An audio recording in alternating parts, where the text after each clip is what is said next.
It began not with a headline, but a whisper, a quiet murmur that slid through the corridors of power like a draft beneath an ancient door. At first, it seemed inconsequential. A name mentioned in passing, a file quietly requested, a meeting rescheduled without explanation. Yet within days, the air inside Buckingham Palace grew heavier, as if the walls themselves sensed what was coming. The royal household had survived scandal before. It had endured abdications, divorces, betrayals, and tragedies broadcast to millions. But this was different. This time, the truth came from within, slow, deliberate, undeniable. And when it finally surfaced, it would fracture something the crown had always taken for granted: control. In the early hours of that Monday, as the city outside slept under a pale London mist, an email left the secure network of the Royal Archives. It was sent anonymously, its contents encrypted, its subject line deceptively simple: "The record you buried." By sunrise, senior aides had convened in a discreet office behind the palace chapel. The tone was urgent, the language careful. They spoke not of exposure, but of containment. One phrase recurred throughout their conversation: protect the institution. At first, few understood what the document contained, only that it referenced an event long whispered about but never proven. An arrangement made decades earlier, one that, if revealed, would call into question the very narrative the monarchy had built around itself. By noon, the news had reached the king. Charles was reading in the private sitting room of Windsor Castle when the message arrived. His private secretary entered quietly, his expression giving away more than his words. "It's about the archives, sir," he said. "Something's been recovered." Charles looked up, frowning. "Recovered from where?" The secretary hesitated. "From us." That afternoon, the royal household entered what one aide later called the quiet crisis. There were no statements, no visible panic, only the precision of protocol masking chaos. Calls were made, advisors summoned, servers checked. But the more they searched for the breach, the clearer it became that this wasn't a hack. It was a leak from someone who knew exactly where to look. Outside, the press had yet to catch wind of it. The world went about its day, unaware that the monarchy's most carefully guarded secret had slipped through its fingers. But inside the palace, the air grew tense. Even the usual rhythms, the footmen changing shifts, the bells marking the hours, felt offbeat. By evening, William and Catherine were briefed. The meeting was short, the tone clipped. They were told the situation was sensitive but manageable. Yet, as the aide left the room, William turned to his wife and said quietly, "It's never manageable once they say that." Catherine said nothing. She only nodded, her gaze distant. Over the years, she had learned that the most dangerous crises were never the loud ones. They were the ones that began in silence. That night, while London's lights shimmered across the Thames, a file began circulating among a handful of journalists. It was incomplete, redacted, fragmented but real. Its contents pointed to a decision made in the late 1980s, an arrangement involving finances, titles, and the quiet reshaping of royal lineage. The document suggested that one of the family's long-assumed truths was not true at all. It hinted at an inheritance rewritten, a bloodline adjusted to protect an image, and an heir named not by birthright, but by convenience. The story, if verified, would not simply stain reputations. It would alter history. By dawn, the first whisper reached Fleet Street. Within hours, newsrooms buzzed with speculation. "A royal revelation," one editor said. "Or a fabrication?" asked another. But those who had seen even a glimpse of the document knew this wasn't fabrication. It was fact. And facts, once set free, cannot be silenced. In Windsor, the king met privately with his most trusted advisors. The conversation was measured, but beneath the civility ran the quiet pulse of alarm. "We must confirm the extent of exposure," said Lord Chamberlain, "and identify the source before the press does." Charles listened, his expression unreadable. He had inherited the throne in an age that prized transparency over tradition, and yet he had spent a lifetime guarding what transparency could destroy. "And if the story is true?" he asked softly. The room fell silent. "Then we must decide," Chamberlain said finally, "whether the truth serves the crown or ends it." That evening, as rain streaked across the palace windows, Catherine sat alone in her study. The papers were already calling it the Windsor File. She read the early reports quietly, noting what was omitted: the names, the dates, the motives. The journalists didn't have the full picture yet, but they would. They always did. She closed her laptop and stared at her reflection in the glass. For years she had accepted the rules: discretion above disclosure, grace above confrontation. But now she saw what the monarchy truly feared. It wasn't a scandal. It was a consequence. William entered quietly, his face drawn. "It's breaking faster than they expected," he said. "They'll try to deny it, but denial won't hold. Not this time." She looked up. "Do you believe it's true?" He hesitated. "I believe," he said carefully, "that the truth in this family has always depended on who's allowed to speak it." They said no more. Outside, thunder rolled across the night sky. It was the first storm of the season, and yet it felt like something older and omen returning. By morning, the headlines were relentless. "The royal secret exposed. A legacy rewritten. The truth finally comes out." Public reaction was divided. Some dismissed it as speculation. Others called for transparency.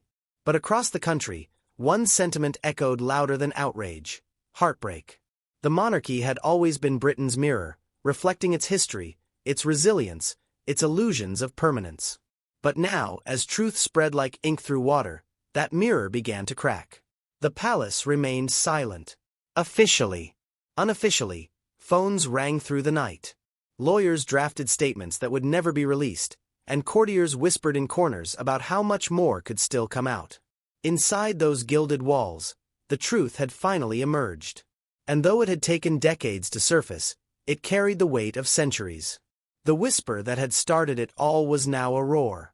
And for the first time in modern memory, the royal family realized that the danger wasn't what the public thought. It was what the public might finally understand.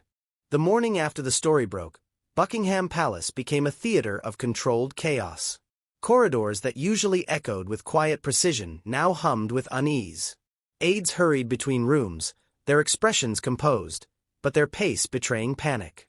The palace press office released a brief, sterile statement: "We are aware of recent media reports and will not be commenting on unverified material." It was the kind of denial that confirmed more than it concealed.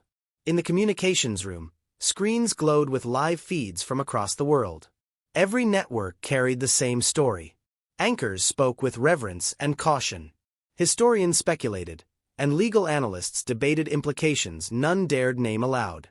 Somewhere in the din, a phrase repeated again and again: "the monarchy's greatest secret." Inside Windsor, the king sat at his desk, the leaked file before him. The document itself was slim, only 8 pages, but each line carried enough weight to shake foundations. It referenced a confidential adjustment to succession recognition, authorized quietly after the passing of a former royal advisor. The phrasing was careful, clinical, but its meaning was devastating. It implied that a generation earlier, a decision had been made to obscure a paternal link, to rewrite an inheritance in order to prevent scandal. Charles's fingers trembled slightly as he turned the pages. He knew fragments of this story, of course. Every monarch inherited ghosts, but not its full scope. If the details were true, they meant that the family line, the very legitimacy of certain titles, rested on deception. The question was not whether the crown could survive the revelation, but whether it deserved to. By midday, William was summoned. The meeting took place in the king's private study with no aides present. The air was heavy with unspoken history. Charles gestured to the file on the table. "You've read it?" he asked. "Only the parts they've made public," William said. "And what do you believe?" "That belief doesn't matter," William replied quietly. "Proof does." Charles leaned back. "There will be those who say this changes everything." "And there will be those," William said, "who realize it only reveals what was always true." Outside the study, the machinery of crisis management churned relentlessly. Legal advisors drafted statements, archivists combed through decades of correspondence, and digital specialists traced the leak. The investigation was discreet, but merciless. Every file accessed, every password used, every clearance granted was logged and reviewed. Yet the more they searched, the clearer it became that the breach had come from inside. That evening, Catherine arrived at Windsor with the children. The public needed to see unity, the advisers had said. But unity was no longer strategy. It was camouflage. After dinner, when the children had gone upstairs, she found herself alone in the garden with the king. The lamps cast long shadows across the gravel path. "They say the truth came from the archives," she said. "Then the past has finally decided to speak." Charles looked at her, tired but resolute. "The past always speaks," he murmured. "We just pretend not to hear it." The next morning, a second leak surfaced an addendum to the file that mentioned payments made to a private trust in the early 1990s. The sums were small enough to seem benign, but their timing raised questions. It was clear now that this was not a single oversight. It was a pattern. News outlets ran with it, linking the findings to earlier rumors of royal cover-ups and missing records. Commentators who had once defended the crown began to ask difficult questions. The institution that had survived wars and divorces was now fighting something far more corrosive: doubt. William's aides begged him to release a statement distancing himself from the matter, but he refused. "If I speak now," he said, "it will look like defense. Let the truth stand on its own." Catherine watched him from across the room. His restraint, once his strength, now felt like quiet punishment.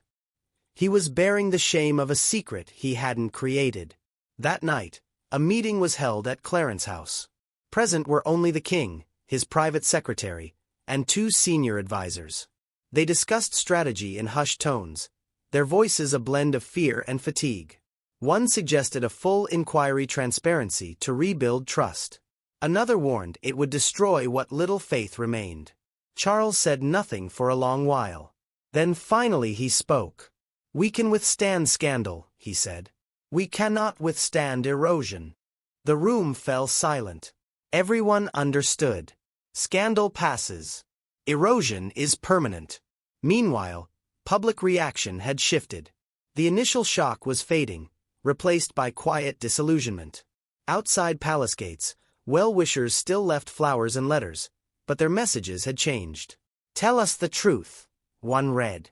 "We love you, but we need honesty." It was not anger that frightened the crown. It was disappointment. Catherine sensed it during her next public engagement. She smiled, shook hands, and listened graciously. Yet, she could feel the change in people's eyes. They looked at her not with awe, but with a kind of pleading sadness, as if they wanted her to reassure them that the fairy tale was still intact. Later, in private, she told William, they don't want perfection anymore. They just want to know it's real. He nodded. And the truth is all that's left to give them. But truth in the monarchy was never given freely. That weekend, an anonymous source sent a final fragment of the file to a major newspaper. It contained a handwritten note, decades old, in which a senior royal official had written, "We must protect the line at all costs." The meaning was unmistakable. The deception hadn't been an accident. It had been a choice. The headline the next morning was simple: "The truth finally came out today." By afternoon, the palace issued another statement measured, dignified, and painfully detached. Her Majesty's government has been made aware of historic documents whose authenticity remains under review. The royal household will cooperate fully with any necessary clarification. That night, Windsor was silent. The rain fell against the windows, and the castle, vast and ancient, seemed to sigh under its own weight. Catherine stood by the fire, staring at the embers. William entered quietly, holding a folded letter. "He wants to address the nation," he said. "Tomorrow night." She looked at him, her voice low. "And will he tell them everything?" William unfolded the letter, the paper trembling slightly in his hand. "He'll tell them what they need to hear," he said, "not what they deserve to know." They both knew the difference. And somewhere beyond the palace walls, the world waited for a truth that had already spoken for itself. The broadcast was set for 9 o'clock exactly. Cameras arrived at dusk, their cases rolling across stone like distant thunder. In the king's private study, cables curled under Persian rugs, monitors blinked in quiet vigilance, and a white balance card hovered briefly beneath the portrait of a former sovereign whose gaze had witnessed other storms. Outside, Windsor slept behind its walls. Inside, the air trembled with the careful choreography of a nation's ritual. Light softened, teleprompter angled, chair placed 1 inch to the left. The king rehearsed each line in a voice honed by decades of duty. But there was something new in it tonight, the cadence of a man measuring his legacy against the gravity of truth. Aides moved with reverent economy. The private secretary reviewed the final draft language designed to acknowledge without conceding, to clarify without confessing. Historic records, incomplete context, commitment to transparency within constitutional bounds. Every phrase walked a tightrope over a canyon of consequence. William arrived without ceremony, ushered through a side corridor to avoid the lenses. He stood at the back of the room, hands clasped behind him, listening to words he had not written and could not change. Catherine remained in an adjoining anteroom with the children, a muted newsfeed playing to ensure that the first time they heard their grandfather speak would be gently framed, not blared from a screen that never blinks. At 8:59 p.m., a red tally light flared. The room became a chapel. The director's fingers hovered, then fell. Live. The king began. He spoke of the crown's duty to history and to the present, of documents newly surfaced whose authenticity was under formal review, of a pledge to cooperate with government archivists and independent historians. He did not name names. He did not describe the adjustment or the trust payments. He offered neither apology nor denial, only a stern promise to meet truth with steadiness. It was a performance of control measured sorrow without surrender. In homes across Britain, living rooms dimmed, cutlery paused, the breath of a nation held. When it ended, the light snapped dark, and the room exhaled. Applause would have been sacrilege. Instead, there was the click of a power switch, the faint scrape of a chair leg, the soft rush of feet performing the ritual of departure. William remained where he was until the room emptied. The king removed his lapel microphone slowly, a man taking off armor that no longer fit. "You did what you believed right," William said at last. The king's reply was gentle, tired. "What I believed was survivable." They walked together down the corridor lined with portraits whose dignified stillness offered no counsel. "There will be calls for a full inquiry," William said. "There already are," the king answered. "We shall direct them toward context, not confession." William's jaw tightened. Context is another word for distance. The king stopped. And confession is another word for collapse. Their eyes held. Neither blinked. By midnight, the reaction had hardened into shape. Commentators praised the tone, questioned the substance, and replayed the 3 phrases that mattered: records, review, cooperate. The morning papers drafted 2 versions of the same verdict, measured support on one side, patient skepticism on the other. But the letters that arrived at the palace told a deeper story. They were neat, heartfelt, and unafraid. "We respect you, but speak plainly. We love the family, but tell us why we were misled. We can forgive the truth. We cannot forgive evasion." In this quiet referendum of sentiment, the crown met its most dangerous opponent, not anger, but disappointment with stamina. Inside Windsor, the reckoning slipped from broadcast to blood. A late council convened in the smaller drawing room. The private secretary, the Lord Chamberlain, 2 legal advisers, and an archivist whose knowledge of footnotes could alter headlines. The archivist confirmed what everyone already feared. The paper trail would not vanish under review. It would sharpen. A letter here, a marginalia there, a ledger entry that synchronized sums and dates too precisely for coincidence. The room grew very still. The king's closing instruction came without hesitation: stability first, then clarity. In that order. William returned to Kensington before dawn. Catherine waited in the low firelight, the broadcast still open on a tablet beside her. It was strong, she said, because she understood the need for small mercies even as larger truths loom. "Yes," he answered, "and thin." She set the tablet aside. "What comes next?" He looked at the door, at the sleeping house beyond it, at the fragile normalcy their children would wake into. "Next," he said, "we carry it." The next morning brought a development the palace had not anticipated. A former senior courtier, retired and unafraid, agreed to speak on record. Her words were careful but devastating. She did not accuse. She remembered.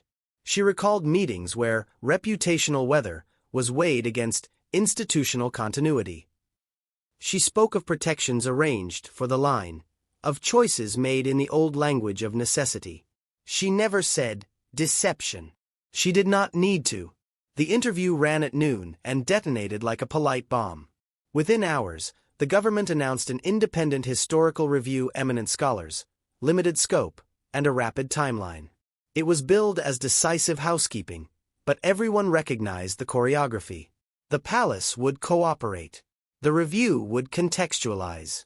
The public would be asked again to accept that some stories are too old, too intricate, too sacred to name plainly. Still, something had shifted. The truth was no longer an intruder. It was a resident. That evening, as schedules were rearranged to make space for private reflection, William requested a second audience with the king. No staff, no notes. They met in the same study where the broadcast had been rehearsed. Outside the window, a thin moon lifted over the long walk, pale and unwilling. William did not sit. He spoke with an economy that had become its own kind of courage. We cannot ask the country to trust us, and then refuse to trust them with the truth. The king listened without interruption. We owe them steadiness, he replied. Steadiness is not silence, William said. It's strength under exposure. The king's gaze drifted to the portrait above the mantel. Another reign, another crisis resolved by time's erosion of memory. Time will do what time does, he said. It will blur the edges. William's answer came like a vow. Not for us. He left without waiting for dismissal. As he passed through the cloister, he saw the camera platform stacked in shadow like dismantled scaffolding. The image fixed itself in his mind, a stage erased, but not the performance.